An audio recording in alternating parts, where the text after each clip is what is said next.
Hello, and here we are again on the Psychic School show. This is video 6, I do believe. My name is Barbara Burgess, and I welcome you to view this video and listen to it. Hopefully you will find something really interesting. Now, I made a mistake on the video 5. I spelt Clairtangency wrong.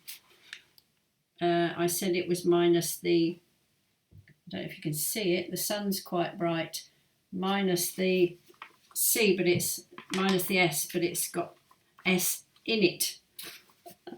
I'm getting so muddled up. There are so many Claires. So it's Clairtangency with an S as in sense, sensing, feeling.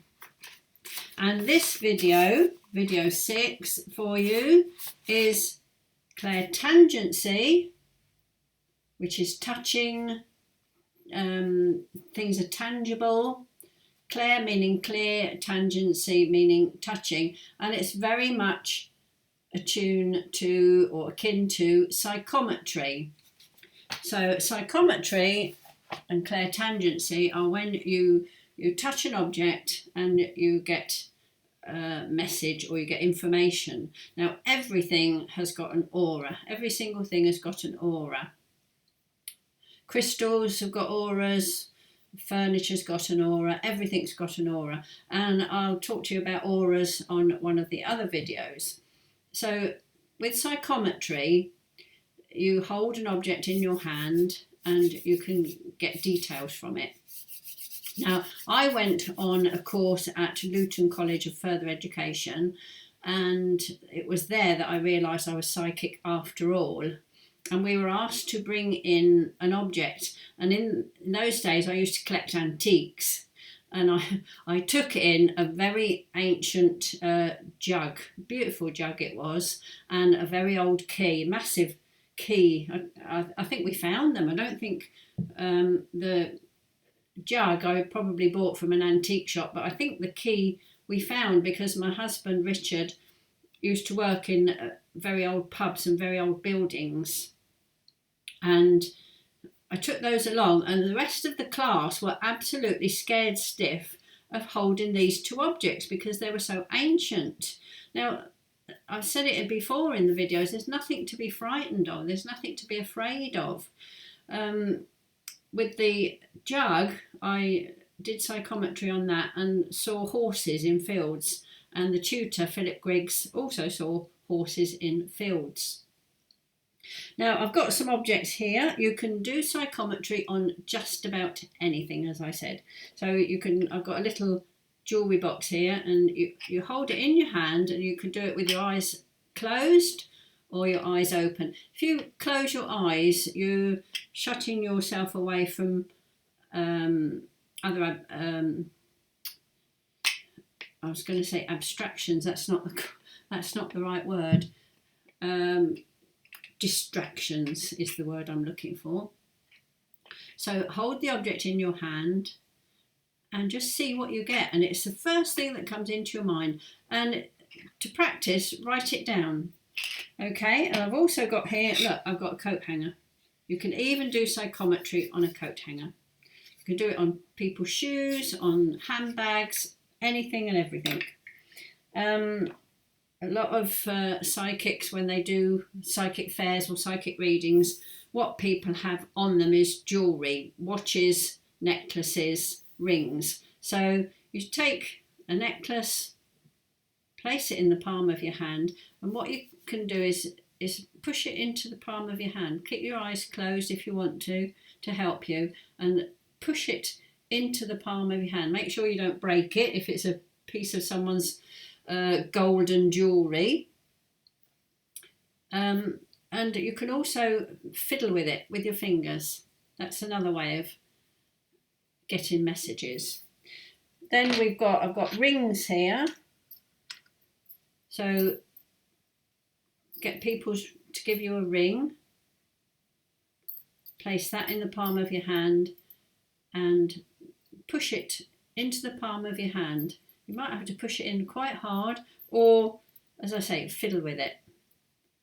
just run your fingers around it. And it's the first thing that comes into your head. And as I say, to be helpful, if you're a beginner, you can write it down.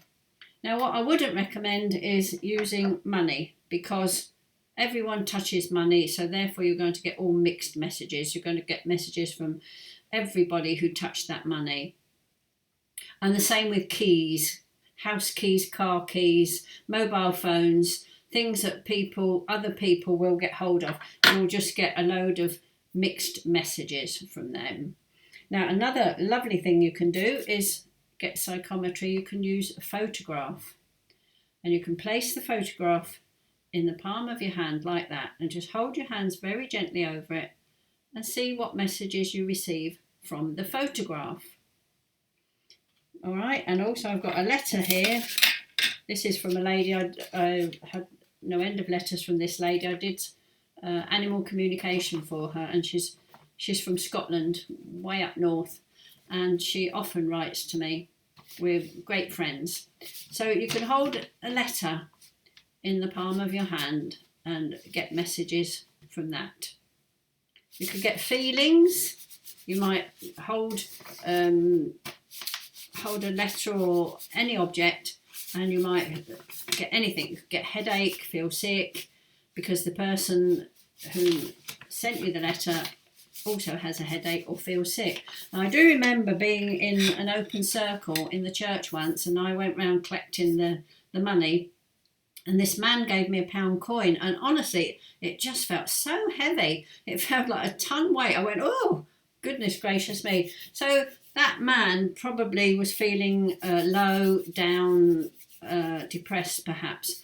You know, a lot of people go to the spiritualist church looking for comfort, looking for healing.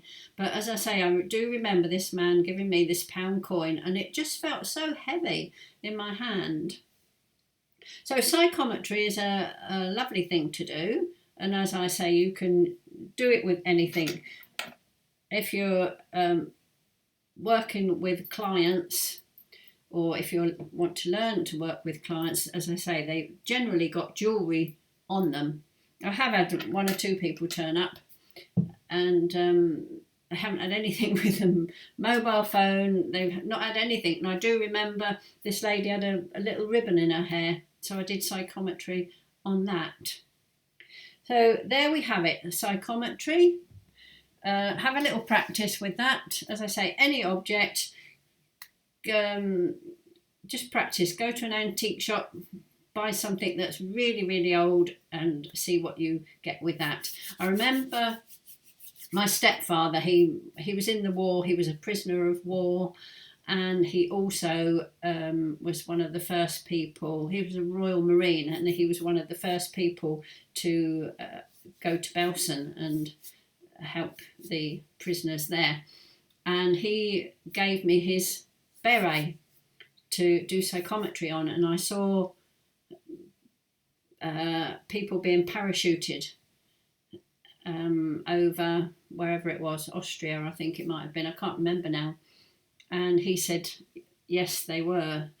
He was actually, I said, were you given time to practice, and what was it like and everything? He said no. He said they put the parachute on us and they booted us up the bum and kicked us out of the aeroplane. That was rather unpleasant, because I saw a lot of parachutists being shot as they came down. So it's a very interesting thing to do. You know, get hold of an antique, you can do it with furniture, antique chair, anything like that. Just get hold of something and practice psychometry. Rub your hands over it, perhaps close your eyes to clear away any distractions. Just see what you get. You could get, as I said, aches and pains from the person who previously held the object. Excuse me. You can even cough because, you know, the person who last touched that object may have had a cough. It's quite amazing and very, very interesting. So I'll leave you with that, psychometry, Clairtangency. Thank you for watching, and bye for now. And I do look forward to doing the other ones for you, all these Clairs. Bye for now.